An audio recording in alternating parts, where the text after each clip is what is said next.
All right, this is working. So yeah, welcome, Victor, and thank you so much for joining in this interview. I know you are very busy, growing the company like crazy. Um, Again, this is an informal conversation. Just want to get to know you a little bit better, and then you tell us what you are all about. And Yeah, I did join your streaming the other day in the community. It was amazing. You had almost like Awesome. 100 people live there or something like that, and you announced a lot of amazing stuff. So I want to talk about that a little bit.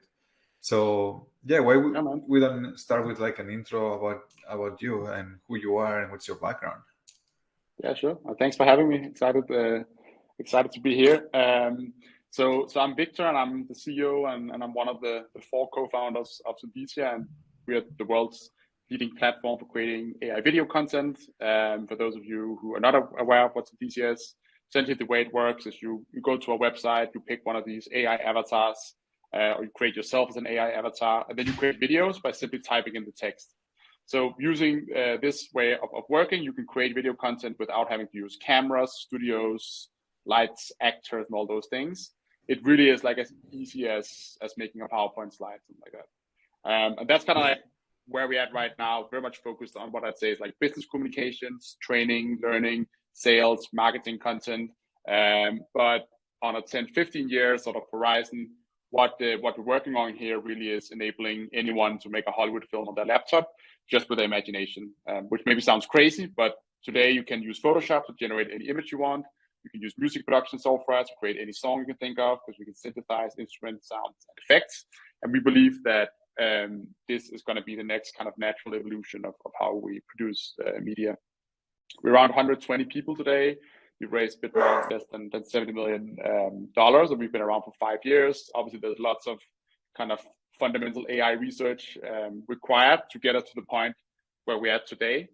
And on myself, so I'm Danish. I grew up in Copenhagen, picked up an interest in computers at an early age, loved sci-fi, got into building stuff in my late teens, more as like a growth hacker type of persona, and built a few of my own kind of websites back then.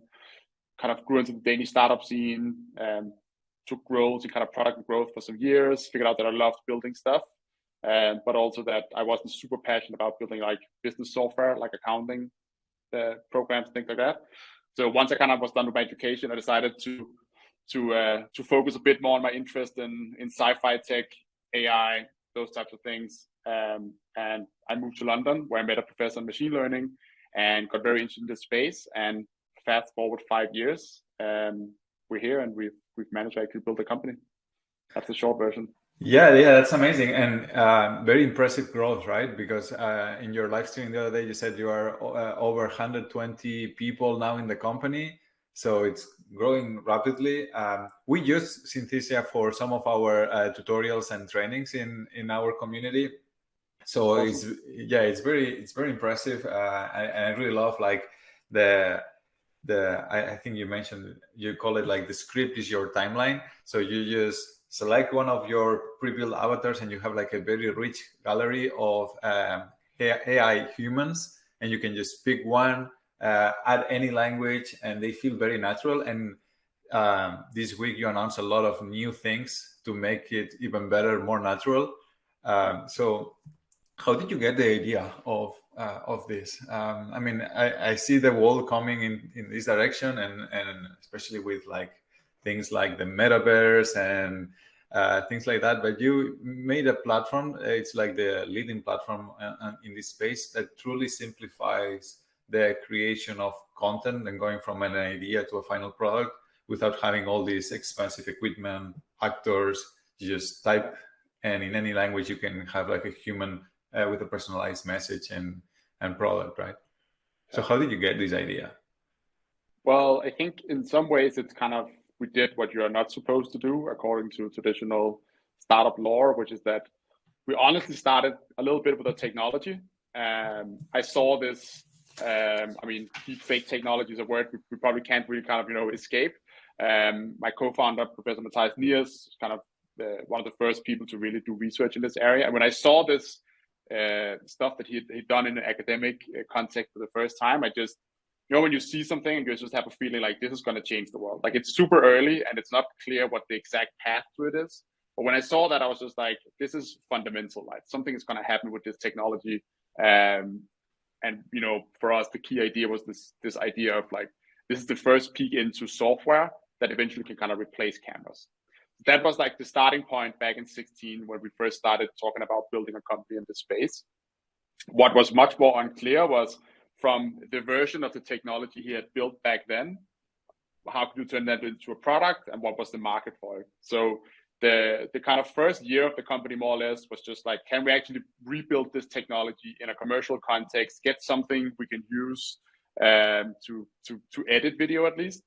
And that was the first iteration of the product, which was not, you could type in text. We could take an existing advertisement, for example, and we could change, like overdub it essentially in a different language, right? So you have a Coca-Cola commercial in English, you can create 18 different versions of it now. That's also how we did the David Beckham video that you may have seen before we changed the languages, right? But this version of the tech was never what we wanted it to be, but it was not the first thing we could get ready and have something we could use, right?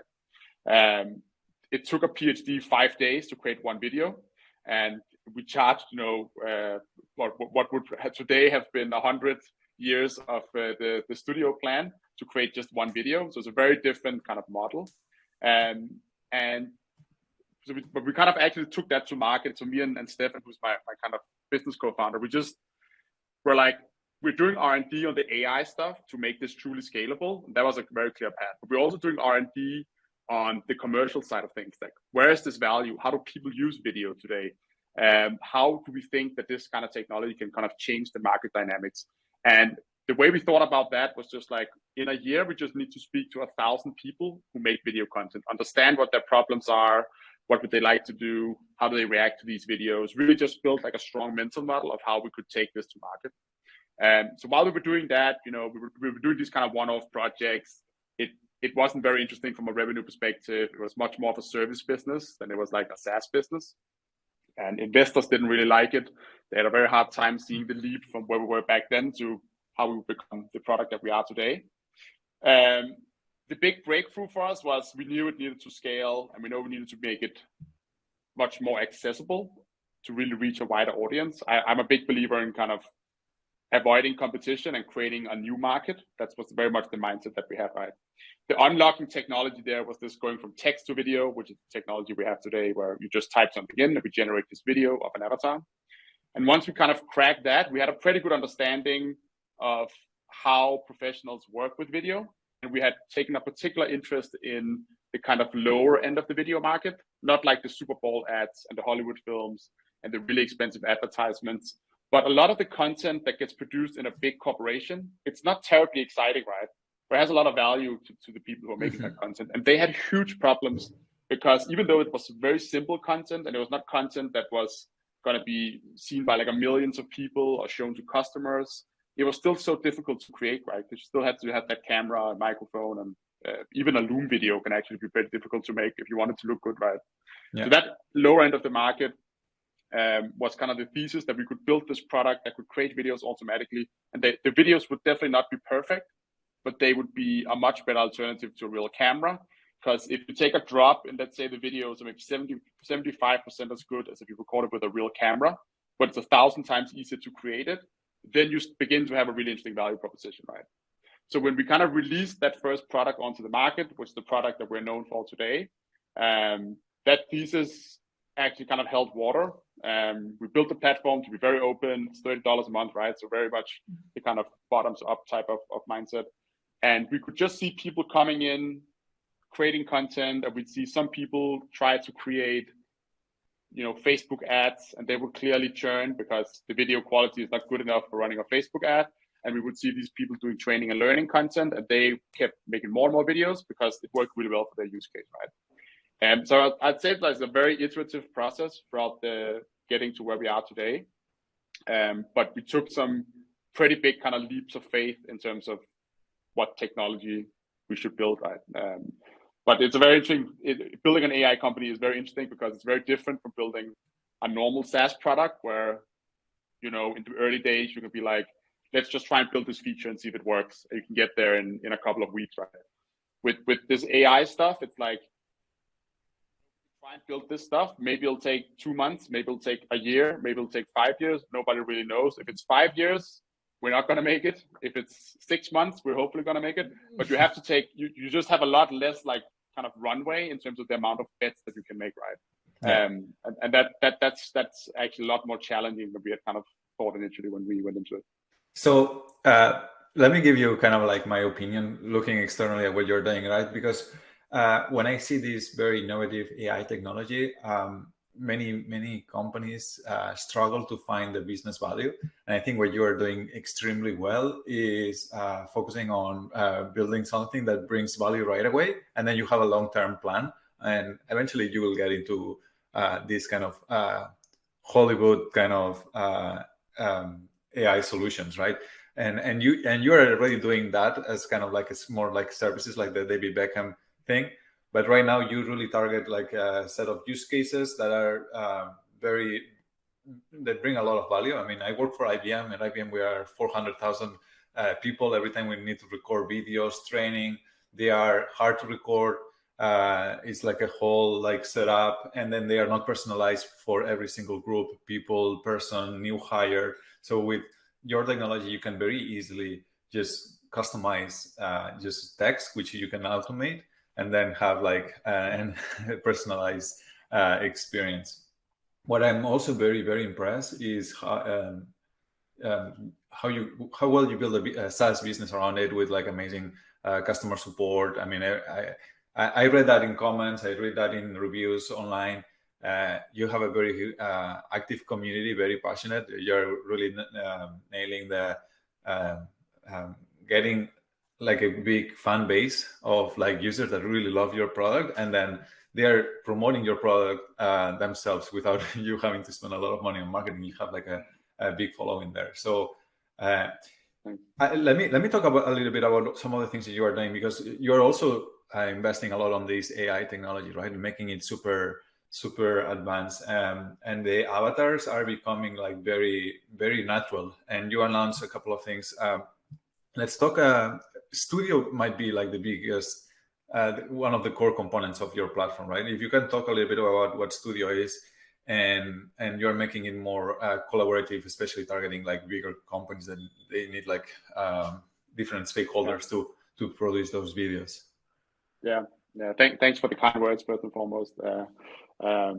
Happy to hear that. That's the I don't see a lot of companies innovating so much in AI that actually make a business kind of so fast, right? You founded in 2017, and you have 12,000 plus companies using your product. Yeah, and I think honestly, I think it's a bit that's a big part of what I also see, which is that people can very easily get lost in like the AI, and it's so cool, and it's amazing. And I mean, we're seeing a lot of stuff with like DALL-E and Stable Diffusion, which are amazing technologies, right? And they will be multi-billion-dollar companies built around those. But you still need to execute 10 out of 10 in customer support, marketing, sales, product, build something your customers want, right? If you just get lost in how cool the technology is, then you might be able to raise some money. You might get a lot of PR credit. But ultimately, someone who works in the HR department in IBM cares about the task they need to do, right? And that takes us to the next question about Studio, which I think is very much an expression of that way of thinking, right? Where the AI is a huge component of the product, but there's so much more than that, right? Like everyone who's using the product has a workflow and want to make that as easy as possible. So, what we're doing now is we're basically turning the product into a multiplayer experience instead of just a single player experience. The first parts of it is the workspace, where you just in cloud can share videos with your colleagues, or your boss or your external stakeholders, whatever you have. Both on a workspace level, so you can have a huge collection of videos, or an individual video, you can invite a guest in, you can comment on each other's videos. So if someone is making a training video, then you can come in and say, at 1 minute and 43 seconds, I think we should slightly change the script, or let's put a different background, whatever you want to do, right? And the way I think about this from like a product perspective is, right now our customers derive value when you kind of create a video, right? Once you hit that generate button, wait for the video, then your video, okay, you've derived value from the product and you'll download it and you'll use it somewhere else. What we move into now with collaboration is that we start to provide value to our customers also when you collaborate on things, right? So you'll make a video, you'll send it to someone, they'll comment on it, you'll comment on it, you'll change something, someone else will put a comment on it. And that means we're providing more value to our users there in a better experience for the user, of course, right? So that's a lot of what we think about how we want to kind of take studio forward. We want to be more of a destination where people can build content together rather than just being this kind of tool that generates video. And that's part of that is, of course, because we want people to spend more time on our platform. But I think the exciting thing here is that AI video, I think, is right now on the surface. It looks kind of like a normal video, just generated by AI. But there's so much more you can do with AI videos that we haven't really dipped our toes in it yet, right? There's stuff like personalization, which you can do with our API today, right? That's already something you can't do with normal video. What about translation? If you want to create 50 different versions of a video in 50 different languages, for example, right? Then one way you could do that, I'm just purely talking workflow. I'm not talking any AI, right? You could just take the video in English, duplicate it, make a German version, duplicate it, make a French version, duplicate it, make an Italian version. And that would still be a lot easier than translating it like the old school way. But if we build the right UI for nesting a video with like different translations, being able to invite an external translator in to do the Chinese version or whatever, all of a sudden we are building a product which is built very specifically around the capabilities of AI videos for us, right? And I think that's where you can, as a SaaS company, you really can provide kind of outsized value. And it's also where you have to be very cautious around staying focused, right? On delivering the best experience for your users, not the coolest experience for your users, because those are two very different things. Yeah, and also you showed a sneak peek on the new refresh UI that you're about to release, and a studio becoming more collaborative. Today is September 15th, and I woke up with the news of Adobe hiring Figma, and Figma is kind of like they made their business around collaboration for design, right? So collaboration is so important because for anything you create, you have different stakeholders. So you making studio, which is basically the core component to create all these final products, more collaborative is very exciting. I mean, it feels like, I think collaboration is table stakes for SaaS today, yeah. right? Like 5 years ago, it was like a differentiating feature. I think now it's, I mean, there may be a few examples, but it's almost hard to think of an app you wouldn't make collaborative today, right? Especially if it's some like element of creation. Yeah, I think kind of Google Docs took it to the next level, and it became kind of the standard, and it's table stakes right now. Let's talk a little bit about the AI avatars because I've been very impressed with the avatars that you have. What you showed the other day is how they are becoming even more natural, and then you announce. I mean, you have a gallery of avatars, but you announce a couple of things like the volumetric studio, which is like how many cameras, like 200 cameras around.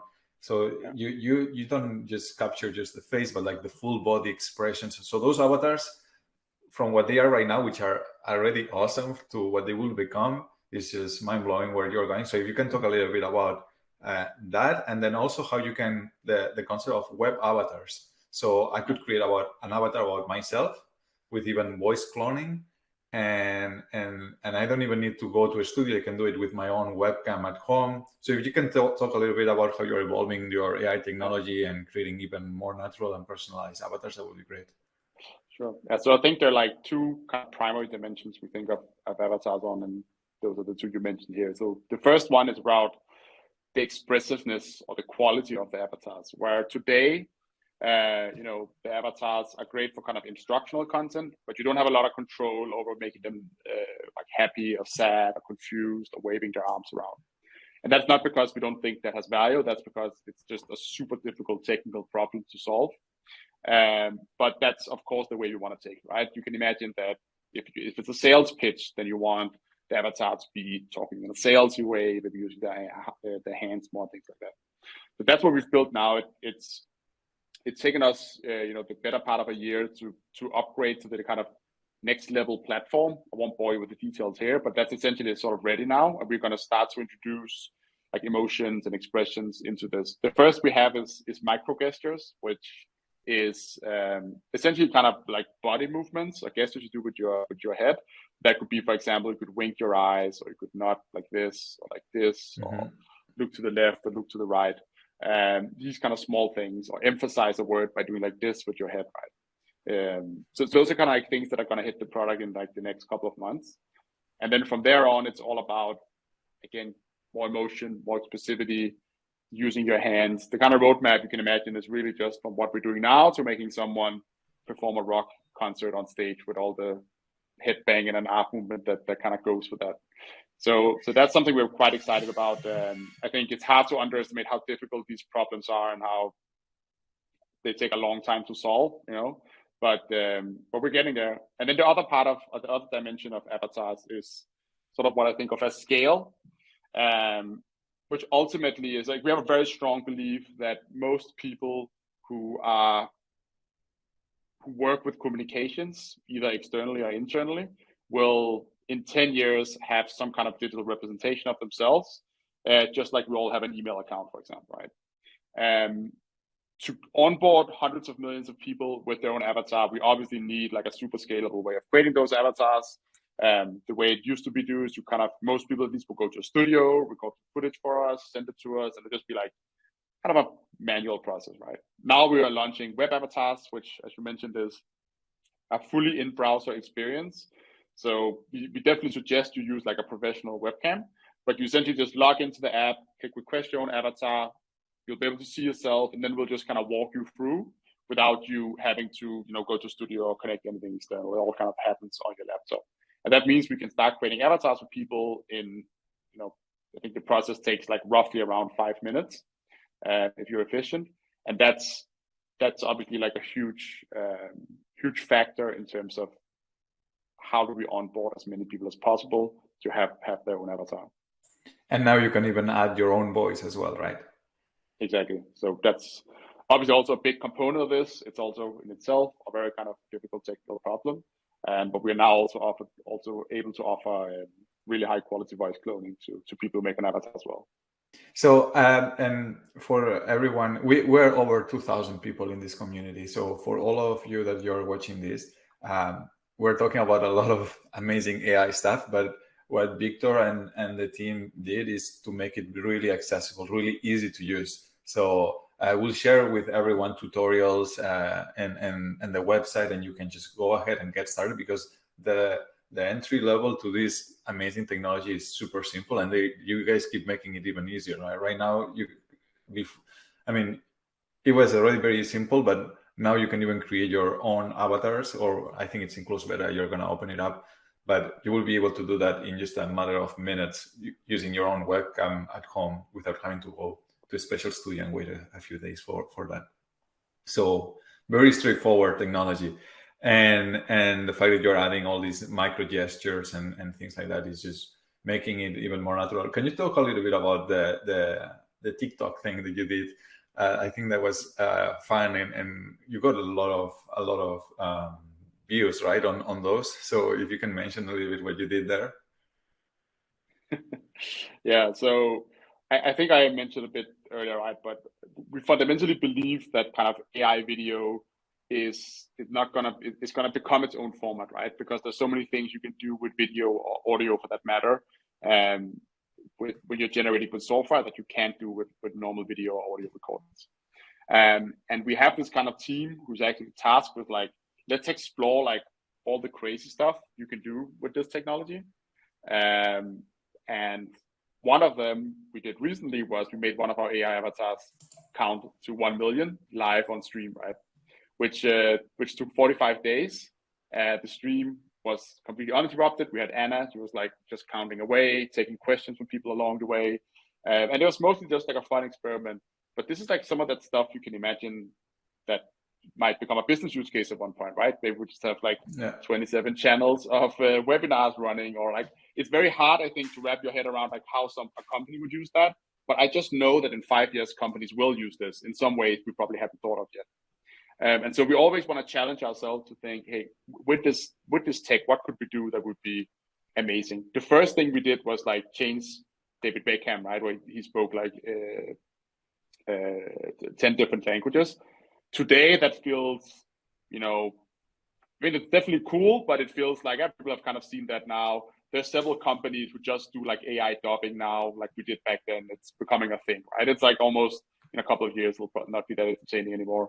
Then we did the thing with Lionel Messi, where we can get a personalized video. That's definitely still cool. We did the live stream. Maybe in 5 years' time, the live stream is just like, yeah, sure. Every company has their own TV channel with an avatar that just talks about like, or has a shopping TV channel. Like, I don't know exactly what it's going to be, right? But we like to do those kind of experiments, and we have some more cool stuff coming up. Awesome. Obviously, when you're, I think you mentioned at the beginning, when you started playing with this technology was getting a little bit of attention to deep fakes, and there are some unethical use cases using deep fakes. So you have this concept of content moderation, and I think you are doing it in a very efficient way. But if you can mention a little bit what's going on there and how you are making sure that this AI is used in an ethical way. Yeah, for sure. Well, so I think obviously it's a very powerful technology, right? That's why our customers love the product. But you know, any powerful technology from this type of technology to cars, to smartphones, to computers, will be used by bad actors, right? And this is the deepfakes is going to be the same thing. We're already seeing that cause a lot of harm, especially to women online with like non-consensual porn and those types of things. And we need to do what we can to stop that. There's like two perspectives on that. One is like Synthesia in itself. When we founded the company, we did so on an ethical foundation. So we set ourselves these kind of, you know, 4 kind of principles that we would follow. And really what it's all about is like, we have an opinion on what you can use and can't use our software for. Like, we don't want to support hate speech, right? We don't want to support illegal use cases and things like that. But we also go a little bit further than that to some extent, actually. And, you know, if you're making content around like cryptocurrency scams, that might not be kind of de facto illegal, but we don't really want that on our platform. So what we're doing is we're kind of monitoring the content that comes in, and then we have a team that makes a decision if that content is okay or not okay. And that's all about good or bad faith. And we've never had anyone with good faith intentions that have been moderated or banned. I think people always know when they have bad intentions, and it's not a problem we see that often. But we feel very strongly that that's the way to build a great AI company, is to have ethics first and realize that, you know, this is powerful technology. You could argue, right, that we are just a content creation tool, and that, you know, just like Microsoft Office doesn't hold you accountable for what you create a PowerPoint presentation about, you can create a PowerPoint presentation about making a terrorist attack or, you know, whatever hateful, horrible things people would want to do, and they don't limit you in doing that. But we think that with these technologies, they are powerful enough that it makes sense to put some kind of guardrails on it. Yeah, I think with AI that you can create a very natural AI avatar that is a representation of a real human with real voice. It can get very dangerous. So I think what you are doing, and your 4 principles are available on your website, I think you are setting an example on how an AI company it has to provide those boundaries and be very, very clear and very transparent with the customers and users on how to use that very powerful technology. OpenAI is also very clear. They also have like a set of use cases, and you have to apply to get a production use case approved. So I think it's good to see this, and I really like the way you laid it out on your website. It's super clear, and yeah, anyone can go to the website and see it. So I think we're wrapping up here. Is there anything else, Victor, that you want to share with the community? I think we got through a lot of stuff. We use a lot of no-code tools ourselves, and I'm a huge believer in this space. And I think there's already lots of cool things you can do with Synthesia. But yeah, just urge, like, if anyone is building cool stuff with Synthesia using no-code tools, or just want to show it to me, then feel free to ping me on LinkedIn. I absolutely love seeing what people build, and if I can help in any way, then I'm definitely very happy to do so.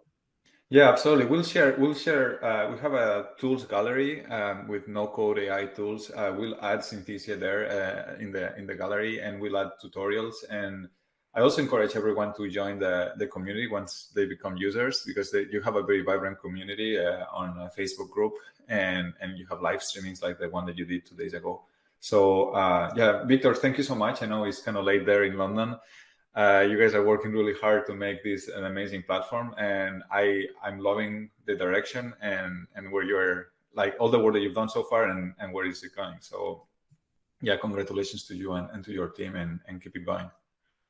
Thanks, man. Appreciate it. All right, thank you, Victor. Cheers. Thanks, man. Bye, everybody. Cheers.